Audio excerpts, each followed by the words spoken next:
السلام علیکم ورحمۃ اللہ وبرکاتہ نحمده ونصلي على رسوله الكريم اما بعد فاعوذ باللہ من الشیطان الرجیم بسم اللہ الرحمن الرحیم وَلَقَدْ آتَيْنَا مُوسَى الْكِتَابَ وَقَفَّيْنَا مِن بَعْدِهِ بِالرُّسُلِ وَآتَيْنَا عِيسَى ابْنَ مَرْيَمَ الْبَيِّنَاتِ وَأَيَّدْنَاهُ بِرُوحِ الْقُدُسِ أَفَكُلَّمَا جَاءَكُمْ رَسُولٌ بِمَا لَا تَهْوَىٰ أَنفُسُكُمُ اسْتَكْبَرْتُمْ فَفَرِيقًا كَذَّبْتُمْ وَفَرِيقًا تَقْتُلُونَ صدق اللہ العظیم۔ آج ہم سورۃ البقرہ کی آیت نمبر 87 سے ابتدا کریں گے۔ وَلَقَدْ اور البتہ تحقیق آتَینا ہم نے دی موسیٰ علیہ السلام الکتاب کتاب وقفینا ہم نے پے در پے بھیجے۔ یہ لفظ قفینا جو ہے یہ اس کی بنیاد قاف فا الف ہے اور معنی اس کا لفظی جو بنتا ہے گردن اور سر کا پچھلا حصہ جس کو گدی بھی کہتے ہیں، تو معنی جو ہے پیچھے چلنا یا پیروی کرنا۔ من بعدہ اس کے بعد، بالرسلی رسول یہ جمع کا لفظ ہے۔ وہ آتینا اور ہم نے دی عیسیٰ علیہ السلام کو، ابن مریم کے بیٹے، البینات کھلی نشانیاں، وَأَيَّدْنَاهُ اور اس کی تائید کی اور اس کی مدد کی، بروح القدس روح القدس کے ذریعے سے۔ افکلما کیا پھر جب جاءکم آیا تمہارے پاس رسول کوئی رسول، بما اس کے ساتھ جو، لا تہوا نہ چاہتے، یہ ہوا سے ہے، یہ تہوا جو لفظ ہے ہا واو اور یا بطور مصدر یہ ہوگا ہوا، تو بمعنی یعنی اس کا معنی ہوگا خواہش چاہت کی طرف نفس کا مائل ہو جانا، تہوا۔ لا تہوا نہ چاہتے، انفسکم تمہارے نفس، استکبرتم تم نے تکبر کیا، ففریقاً تو ایک گروہ، کذبتم تم نے جھٹلایا، وفریقاً اور ایک گروہ، تقتلون تم قتل کرنے لگے۔ وَلَقَدْ آتَيْنَا مُوسَى الْكِتَابَ اور بے شک ہم نے موسیٰ علیہ السلام کو کتاب دی، وَقَفَّيْنَا مِن بَعْدِهِ بِالرُّسُلِ اور اس کے بعد پے در پے رسول بھیجے، وَآتَيْنَا عِيسَى ابْنَ مَرْيَمَ الْبَيِّنَاتِ وَأَيَّدْنَاهُ بِرُوحِ الْقُدُسِ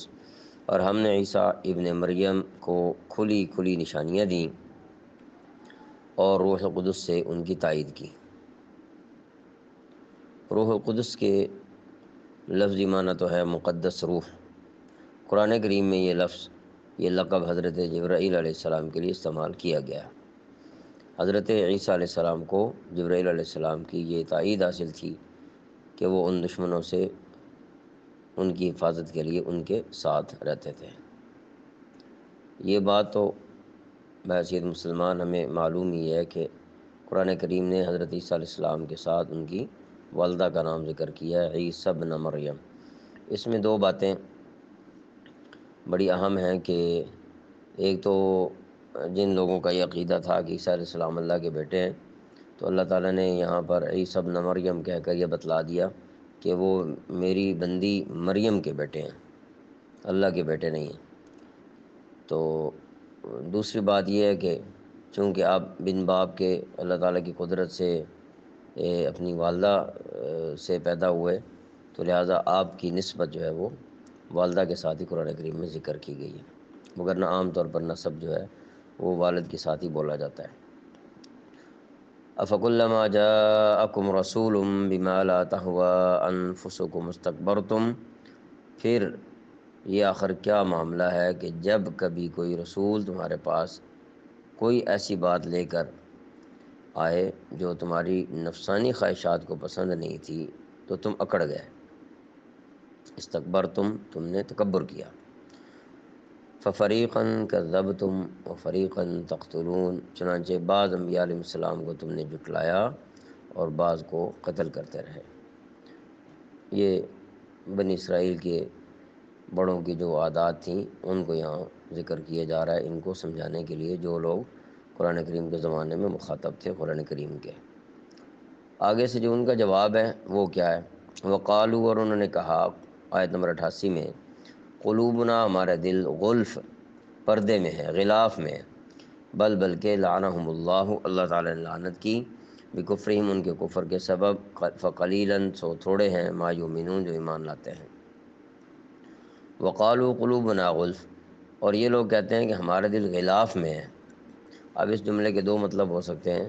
ایک مطلب یہ کہ وہ اپنی شیخی بگاڑتے تھے کہ جی ہمارے دلوں پر حفاظتی غلاف چڑھا ہوا ہے، جس کی وجہ سے کوئی غلط بات ہمارے دلوں میں گھر نہیں کر سکتی۔ گویا کہ یہ جو باتیں ان کو کی جا رہی ہیں، قرآن کریم کی طرف دعوت دی جا رہی ہے، نبی علیہ السلام پر ایمان لانے کی دعوت دی جا رہی ہے، کہتے تھے یہ تو باتیں نعوذ باللہ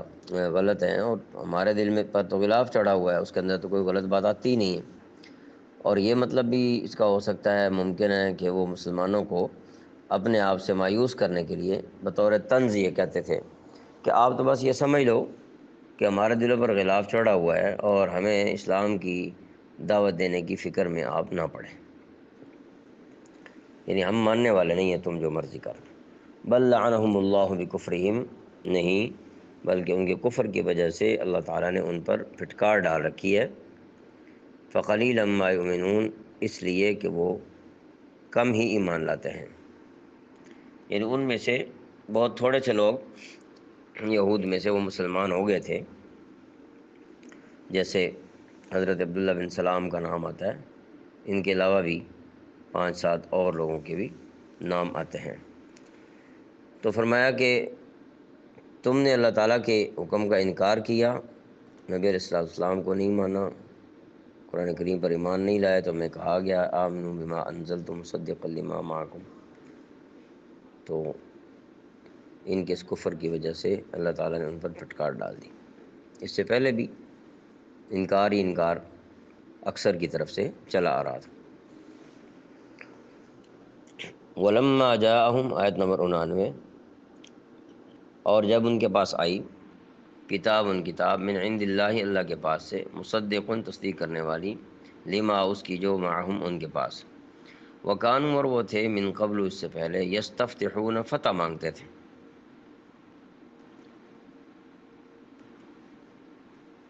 علی الذین، ان پر جنہوں نے، کفروا، کفر کیا، فلما، سو جب، جاءہم، آیا ان کے پاس، ما عرفوا، جو وہ پہچانتے تھے، کفروا، منکر ہو گئے، بھی، اس کے۔ اب یہاں پر جو لفظ ما ہے، جو وہ پہچانتے تھے، یہاں مراد نبی علیہ السلام کی ذات گرامی بھی ہو سکتی ہے، یعنی جسے وہ پہچانتے تھے، اور یہ تو بات قرآن کریم میں واضح طور پر آئی ہے کہ وہ آپ کو ایسے پہچانتے تھے جیسے اپنی اولاد کو پہچانتے ہیں۔ کفروا، بھی، اس کے منکر ہو گئے، فلعنت اللہ، سو لعنت اللہ تعالیٰ کی، علی الکافرین، کافروں پر۔ ولما جاءہم کتاب من عند اللہ مصدق لما معہم، اور جب ان کے پاس اللہ تعالیٰ کی طرف سے وہ کتاب آئی، یہاں مراد قرآن کریم ہے، جو اس کی تصدیق بھی کرتی ہے، یعنی اس سے مراد تورات، جو اس تورات کی بھی تصدیق کرتی ہے جو پہلے سے ان کے پاس، یعنی قرآن کریم کی دو صفات یہاں بیان کی گئی ہیں، ایک تو یہ کہ خود صادق ہے، سچی کتاب ہے، اور دوسری یہ مصدق ہے، پہلی کتابیں آسمانی جو ان کی بھی تصدیق کرنے والی ہے، تصدیق یہ کرتی ہے کہ اس کے مضامین، ان کا نزول اللہ تعالیٰ کی طرف سے ہوا، اور یہ الگ بات ہے کہ بعد میں لوگوں نے تحریف کی، اور ان پچھلی کتابوں میں سے سب سے زیادہ مشہور تورات ہے۔ تو قرآن کریم کو نہ ماننے سے ان کتابوں کا بھی انکار لازم آ جاتا ہے، کیونکہ یہ ان کتابوں کے خلاف نہیں ہے، بلکہ ان کی بھی تصدیق کرنے والی کتاب ہے، لہذا قرآن کریم کے انکار سے سابقہ کتابوں کا انکار بھی لازم آ گیا۔ وَكَانُوا مِن قَبْلُ يَسْتَفْتِحُونَ عَلَى الَّذِينَ كَفَرُوا، تو ان کا طرز عمل یعنی اب یہاں بیان کیا جا رہا ہے کہ باوجود ہے کہ یہ خود شروع میں کافروں کے خلاف اللہ تعالیٰ سے فتح کی دعائیں مانگا کرتے تھے، یعنی جب یہودیوں کی بت پرستوں کے ساتھ جنگیں ہوتی یا بحث مباحثہ ہوتا، تو وہ یہ دعائیں مانگا کرتے تھے کہ یا اللہ، آپ نے تورات میں جس آخری نبی علیہ السلام کی خبر دی ہے انہیں جلدی بھیج دیجئے، تاکہ ہم ان کے ساتھ مل کر ان بت پرستوں پر فتح حاصل کر لیں۔ مگر جب حضور علیہ الصلوۃ والسلام تشریف لے آئے تو اس حسد میں مبتلا ہو گئے کہ یہ تو بنی اسماعیل میں سے آ گئے ہیں، ہم تو ان کو نہیں مانتے۔ چنانچہ یہ جان لینے کے باوجود کہ حضرت صلی اللہ علیہ وسلم میں وہ ساری علامتیں صادق آتی ہیں جو تورات میں بیان کی گئی تھیں، انہوں نے آپ کو ماننے سے انکار کر دیا۔ اسی کا ذکر آگے کیا، فلما جاءہم ما عرفوا کفروا بھی، مگر جب وہ چیز ان کے پاس آ گئی جسے انہوں نے پہچان بھی لیا تو اس کا انکار کر بیٹھے۔ تو یہاں پر ما عرفو سے اگر حضور علیہ السلام کی ذات گرامی مراد لی جائے تو گویا کہ وہ یہ کہتے تھے کہ ہم ان کے وسیلے سے ہم کافروں پر فتح پا لیں گے۔ تو یہاں پر ایک بات کہ شرعی وسیلہ کس طرح دیا جائے اور کیا طریقہ اس کا ہو سکتا ہے، اس کو ہم یوں سمجھتے ہیں کہ ایک آدمی اگر یوں کہتا ہے کہ اے میرے پروردگار، میرا آپ کے پیغمبر پر ایمان ہے اور میں ان سے محبت کرتا ہوں، یا اولیاء اکرام کی محبت کا یوں واسطہ دے کر کہ میں تیرے نیک بندوں سے، تیرے ولیوں سے محبت کرتا ہوں، اور میرا ان سے محبت کرنا نیک عمل ہے، اور اس نیک عمل کی وجہ سے میں توسل کرتا ہوں۔ تو نیک عمل کا توسل تو احادیث سے ثابت ہے۔ اب اس کے لیے ہمارے ہاں یعنی مختلف الفاظ کا استعمال کتابوں میں لکھا ہوا ہے، وسیلہ بھی لکھا ہوا ہے، طفیل لکھا ہوا ہے، صدقہ لکھا ہوا ہے، فلاں کے صدقے، فلاں کے طفیل، فلاں کی حرمت سے، فلاں کی جاہ سے، اور حق سب کا جو ہے وہ فلاں کے حق سے مثلا، تو سب کا ایک ہی معنی ہے۔ اب ایک اپنی لغت، زبان اور عرف کے اعتبار سے الفاظ مختلف ہیں، تو لہٰذا اگر نیک اعمال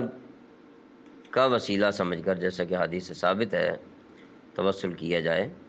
تو شریعت میں اس کی گنجائش ہے اور یہ درست ہے۔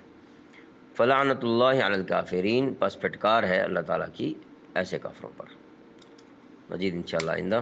اللہ تعالیٰ عمل کی توفیق عطا فرمائے۔